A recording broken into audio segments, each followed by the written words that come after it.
Stressful day, guys. Next to that building until It was like 39 knots gusting in there today. They meant to be 14, and we couldn't get off pontoon. We was pinned to the pontoon. Never mind, it's fine. It's fine, I'm sure it's fine. The only loonies out here, so this time of year is us. Climbed all up this mountain, and I can't find a path through. Not again, so I'm done. I'm literally done. All my hands are cut, all my legs are cut. I don't want to do it anymore.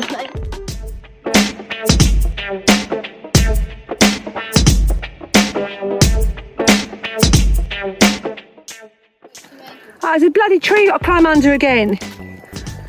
What the freaking hell is this about? Are they freaking mental?